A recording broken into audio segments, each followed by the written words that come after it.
반갑습니다, 여러분. 날씨가 많이 춥네요. 자, 건강관리들 조심하시고요.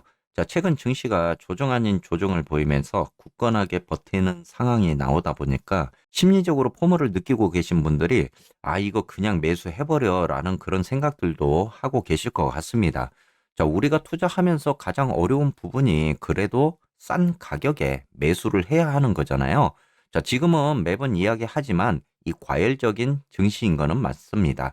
자, 단기적으로라도 지금 과열대에 들어가 있는 증시인데 뭔가 급한 마음을 가지기보다는 나름의 조정을 기다리는 것도 이 투자의 한 방법이라고 생각이 드는데요. 자, 무엇보다 오늘 미국 증시가 2조 4천억 달러의 옵션 만기일입니다. 자, 이러한 만기가 주식 상승에 도움이 되는지도 살펴봐야 될 부분인 거는 같습니다.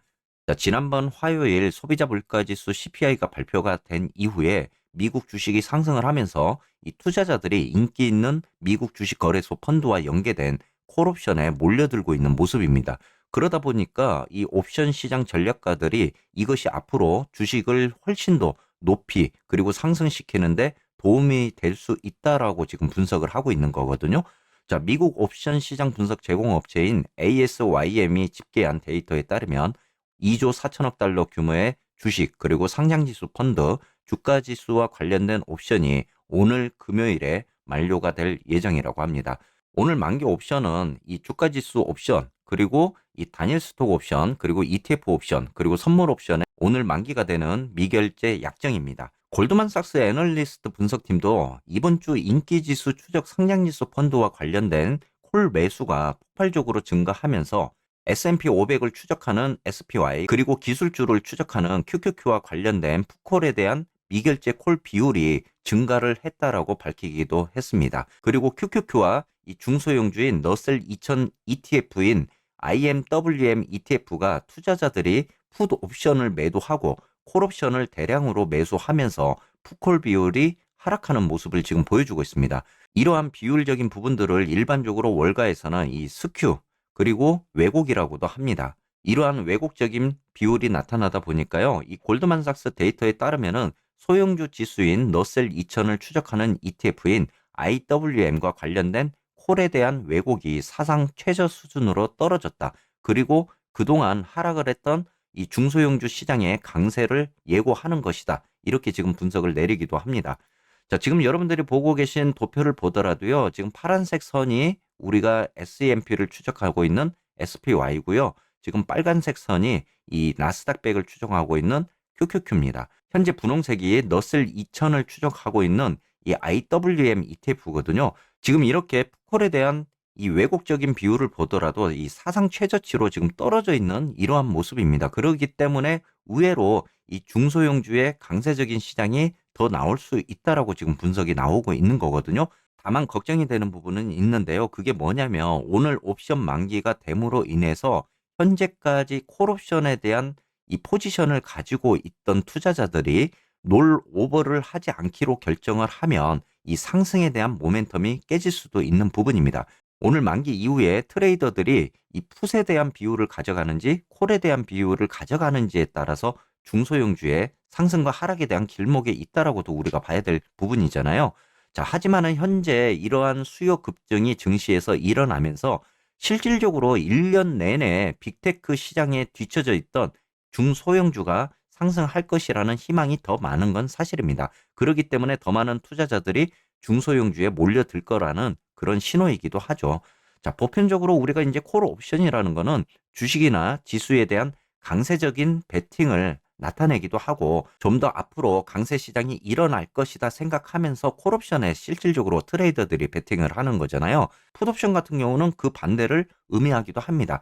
자, 이렇게 미국의 옵션은 시장 방향을 추측하거나 투자자의 포트폴리오를 해치하는 전략으로 사용을 하기도 합니다. 최근 들어서 미국 증시가 인플레이션으로 인해서 이 변동성이 폭발하다 보니까 의외로 옵션에 따른 시장 변동성이 많이 일어나고 있는 게 사실입니다. 그래서 최근 들어서 이 옵션의 움직임을 보면서 기술적 분석을 하기도 합니다. 그만큼 옵션 트레이더들의 움직임에 따라서 증시 시장이 좀 더 강세적인 시장 또는 하락적인 그런 시장으로도 바뀔 수 있다라고 우리가 봐야 될 부분인 것 같습니다. 지금 보고 계신 차트는 아까 이야기 드렸던 중소형주를 추적하고 있는 IWM ETF입니다. 자, 지금 중소형주들의 움직임이 계속적으로 상승적인 그런 모습을 보였는데 지금 러셀 2000도 이 장기 입형 구간인 1800선에서 지금 저항을 맞고 있는 모습이거든요. 러셀 2000을 추적하고 있는 이 IWM ETF 같은 경우도 지금 장기 입형에서 저항을 맞고 어느 정도 지금 조정을 주고 있는 모습입니다. 자, 의외로 중소형주 같은 경우는 이 저점에서 올라오면서 추세 파동을 주고 지금 움직이는 형태가 지금 나오고 있거든요.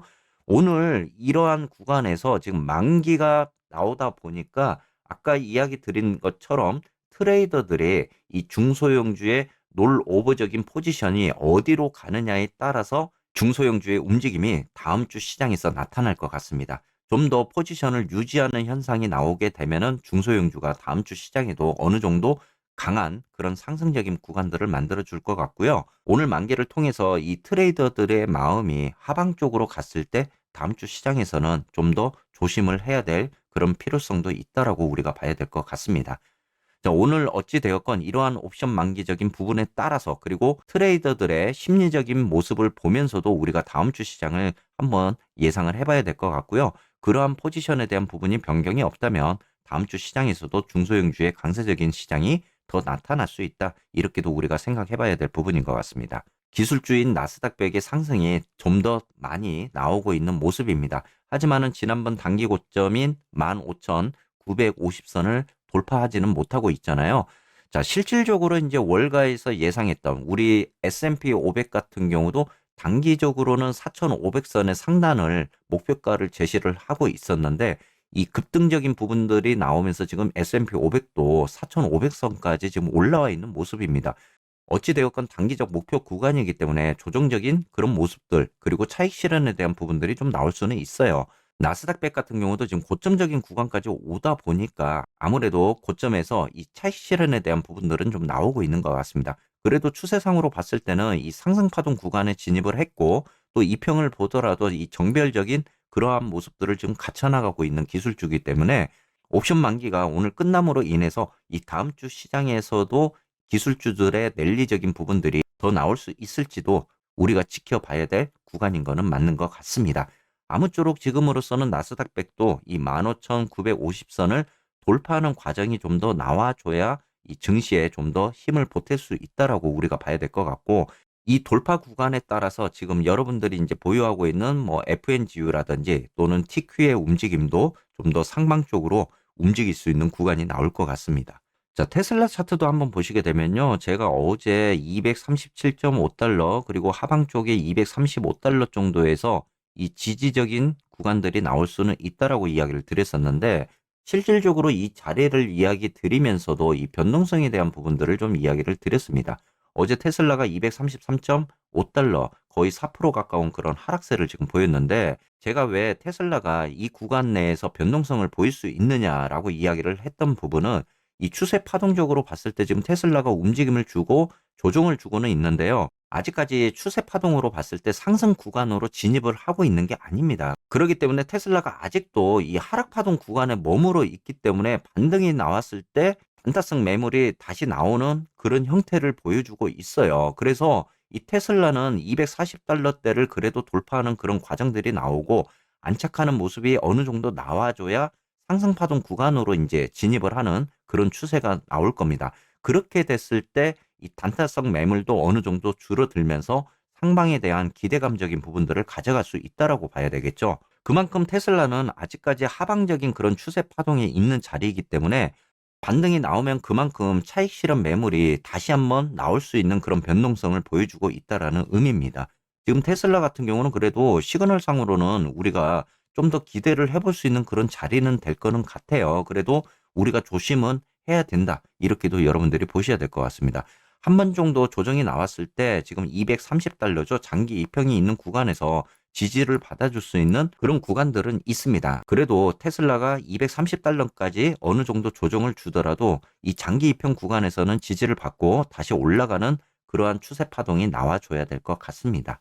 지금 테슬라 보유하고 계신 분들은 아무래도 추세 파동이 상승 방향으로 전환하기 전까지의 변동성은 어느 정도 예측하고 대응을 하셔야 될 부분인 것 같습니다. 자, 끝으로 TMF 관련해서 20년물 차트도 한번 보도록 할게요. 지금 여러분들 실질적으로 보면 20년물이 이 4.8% 구간을 이탈하는 모습이 나와야 TMF가 5달러를 돌파하는 그런 과정이 나올 수 있다라고 이야기를 드리고 있습니다. 사실 지금으로 봤을 때 이 TMF가 이 지지적인 자리, 4.8% 자리를 지금 굳건하게 지지를 받고 있는 모습이에요. 그래서 이 자리가 이탈이 되는 모습이 나와야 그래도 4.6%대 구간까지 지금 밀려 내려갈 거 아닙니까? 이렇게 돼야 TMF가 그래도 5.5달러에서 6달러까지 상승을 할 수 있는 그런 힘이 길러진단 말이죠. 근데 지금으로서는 4.8% 구간에서 계속 지지를 받다 보니까 5달러대의 저항적인 자리를 뚫지 못하는 그러한 상황이 나오고 있습니다. TMF 보유하고 계신 분들은 의외로 이 구간을 좀 조심은 할 필요는 있습니다.